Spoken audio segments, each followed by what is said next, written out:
Me 35 male with my wife 36 female 12 years married.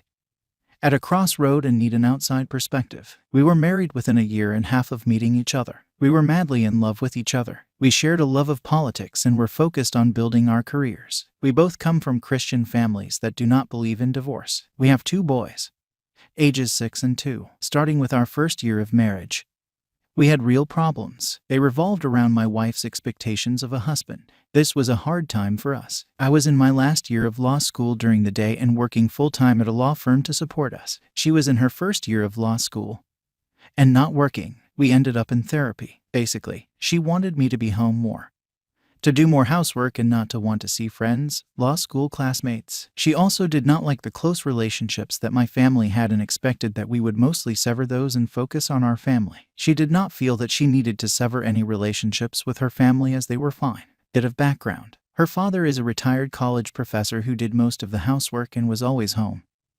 Her mother was a middle school teacher. My parents were both attorneys. After we worked through this, we had a series of further fights that required a therapist to help us work through the issues, including where to live, whether I would attempt to enter politics, it is a family tradition and I agreed to not seek office, whether I would spend time with friends without her, whether I would continue to hunt, fish, etc. We have been in therapy off and on since then. Fast forward a few years and she was diagnosed as of BPD, a mild case. This diagnosis occurred after our second child was born. She also has a paralyzing fear that I will leave her. Note, I have never made this threat. Slowly over time, she has effectively run off any of my friends. By our third year of marriage, she was working hard to sever any friendships that I had with anyone that was not her friend first. She would find a reason to dislike them and then hound me about it, refuse any invitation from that friend, and refuse to include them on anything we were doing. We have also discussed this at therapy. To this day, we see friends, basically her friends or her family, one every 6-8 weeks, and it always engenders a fight between us beforehand.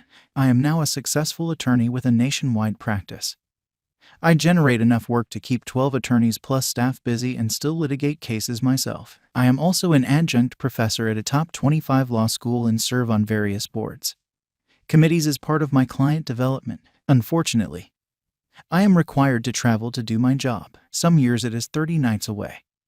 Some years it is close to 90 nights away. It really depends on whether I am in trial. She is a stay-at-home mom. She opened her own law firm, but has basically shut it down because she doesn't want to work in the law. I am okay with this. Unfortunately, she resents being a stay-at-home mom. This was her choice. I was very clear that if she wanted to work, we would make it work together. She also resents having to do housework and believes that we should split the housework 50-50. I do not believe 50-50 is a fair split given that I work outside the home for 60+ hours a week. If she was also a full-time outside of the home, that would be a different story and I would feel different about it. Every night I am home, I am expected to put the kids to bed and then clean up the kitchen. I love and cherish this time with our boys and do not resent it at all.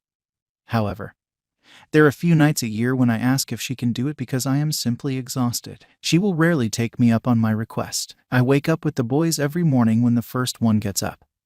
I feed them, make sure backpacks and lunches are ready, and only wake her at the last minute so she can have extra sleep. I do this every morning when I'm home, even if I do not arrive home until after midnight because of a delayed flight. This time with my children is important to me and it allows her to get extra sleep. I do most of the cooking when I am home and always try to leave a fridge full of food so she does not have to cook while I am gone. Unfortunately, I rarely eat with the family because she feeds the kids at 4:35 and I cannot be home by 5 most nights, so I end up eating dinner around 9.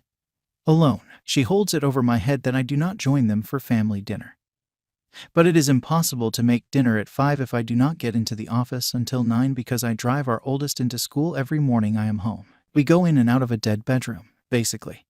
If I am traveling, then any intimacy is off the table for a period of time before and after I return. This has created a lot of friction in our marriage as well. When we are intimate, she is very vanilla and most of the time she has a hurry up and finish attitude. It was not like this when we were dating or first married. We have discussed this with our therapist numerous times and he finally told her that she needed to decide if she wanted sex in our marriage, and if she did not, then she needed to understand that there might consequences to that decision. This an almost 2-year dry spell. She refuses to attend events that are important to me or are important to my career. She will not participate in any client entertainment, either in our town or out of town. She refuses because she doesn't like the small talk and sitting at dinner for 2 hours. The ironic thing is, on the few occasions when I have told her she simply has to attend and made her, she has had a great time and always says, "We should do this more often." Earlier this year, my grandfather passed away and it was very hard. She was able to be there for me for a day or two, but soon started telling me that I needed to get over it and pull myself up. She started telling me about all the things I needed to do around the house. Our therapist told me that she was simply unable to emotionally support me during this time and that I needed to not lean on her at all. He suggested that I resume working out at the gym and start taking time to take care of myself. He said that I was too focused on work and trying to please her, so I began my old strength training workouts and jogging on off days. It really has been a great help. She has accused me of getting back into shape because I was having an affair. This is not the first time a similar accusation has been made,